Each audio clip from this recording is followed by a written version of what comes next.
start with the budget. First we heard 10 billion, then 37 million in the hole. Where do you think it's going to wind up, and why the difference? Well, the numbers are floating, quite frankly. When you get projected revenues versus actual revenues, that's when the numbers change, whether that's on property tax or sales tax or business tax, any of those taxes. You start looking at where your projections are versus where your actuals are. And so we're building a budget for FY25 without having all of the actual revenues in. So that's part of it. And then you also have changes that occur with expenditures in the various departments. Some of the departments project that they're going to expend certain dollar amounts by the end of the fiscal year. That might change as well for a lot of reasons.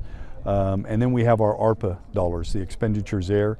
And so we're looking at how we can take full advantage of ARPA dollars to make sure that we're offsetting any budget shortfalls, which ARPA allows for. And so that's why you have some of the discrepancies. It's really how we're going to end up fiscal year 24. What are the revenues that are going to come in during this year, and what are the expenditures? And that's how we build our FY25 budget. Is it looking like it's going to get better, that 37 million, or worse? Well, we're going to do some things that will offset that 37 million or $40 million shortfall.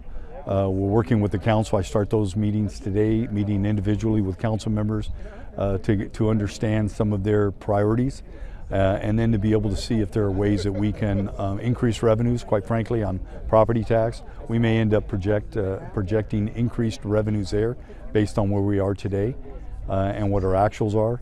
I don't think we can adjust our sales tax. I think we're as high as we should go at this point in time based on what we're seeing. And then we're going to look at what dollars perhaps the City Council has not spent of the ARPA dollars on different projects, and see if we can't utilize those to offset the shortfall. Now, you recently came back from Japan.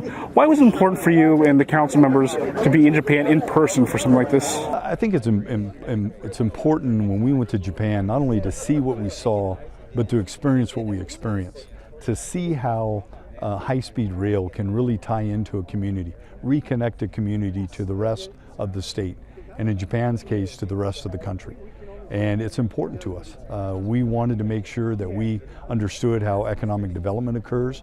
If you would imagine taking a fashion fair mall and transplanting it in and around a high-speed rail station downtown, that's the economic activity that occurs, because when people get off the train, they're looking for some place to eat or drink or shop or visit something that has some type of cultural arts experience.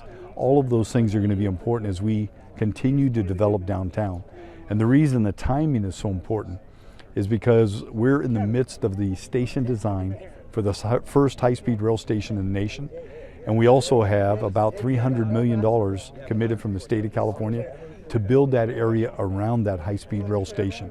So we only get one opportunity to get it right, and I want to make sure that we are experiencing what we need to experience and seeing what we need to see, so that our vision matches what we need for Fresno. And how do you address the critics? When we posted the story, there was Facebook feedback asking, well, why are you spending money to go there, especially with the budget situation? How do you respond to those critics? You have to make investments, and sometimes those investments in travel. I received a lot of criticism when I went to Vienna to look at their housing model, but the people I went on that Vienna trip with were people from the state legislature that I built relationships with, that ultimately supported us getting the $250 million from the state of California.